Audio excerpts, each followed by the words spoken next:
Engine stop. And failures.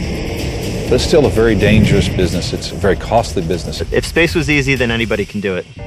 The competition for space in the commercial sector is extremely intense. The people doing it are often entrepreneurs, they're type A personalities, and they're visionaries as well. So they're, in the baseball terms, they're swinging for the fences.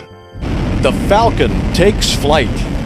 SpaceX, Blue Origin, and Virgin Galactic are the big names leading the race to a joyride in space. Betting on the winners is actually quite hard. But it's not just a billionaire's game. Smaller companies with pioneering tech are snapping at their heels. X-Corp and a lot of new space companies are forced to innovate because we don't have deep pockets to do tons and tons of analysis work. We have to focus our designs on how we can make the parts, how we can service the parts, and we have to be very efficient with everything we do.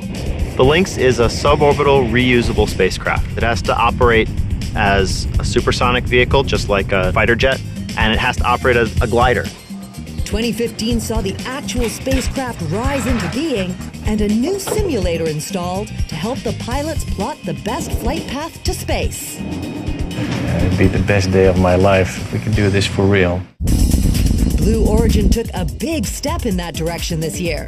Reusability has always been kind of the holy grail of space launch. They launched vertically, they jettisoned their capsule in space above the 100-kilometer mark, and the most important thing is the New Shepard launcher returned to a landing tail down. It could definitely be a game changer. Maston Aerospace spent the year perfecting reusability on a smaller scale. For the XS-1 program, one of the requirements is to be able to launch 10 times in 10 days.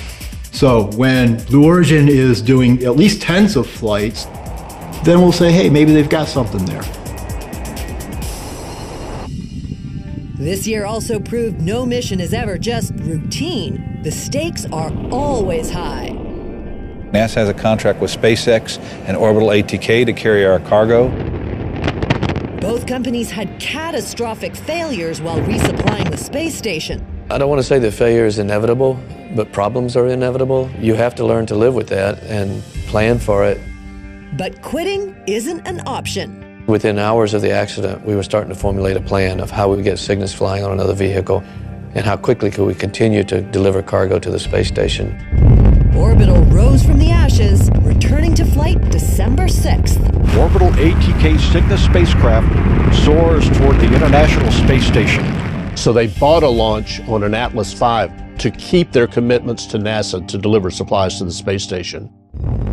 SpaceX plans to launch again in the next month. They've been multitasking this year, racing against Boeing to put American astronauts back on U.S. ships. And we have ignition. In May, SpaceX conducted a pad abort test for its Dragon crew capsule. They actually design in aborts, so the rocket has a problem, the spacecraft is able to get off of the rocket, and the humans can still survive. Both companies were given contracts to fly astronauts to the space station in 2017. So NASA can focus on loftier goals. NASA's decided that their mission is exploration. They want to go accomplish bigger and better things. It's Mars or bust, so wild new technologies are emerging to get there. We're the first to bring big metal 3D printing to the aerospace industry. We believe the ability to 3D print an entire spacecraft will carry us into space and off to other planets. Everybody just wants to get vehicles into the air and start flying. It could very well be that it's in less than 2 years from now. Kind of incredible.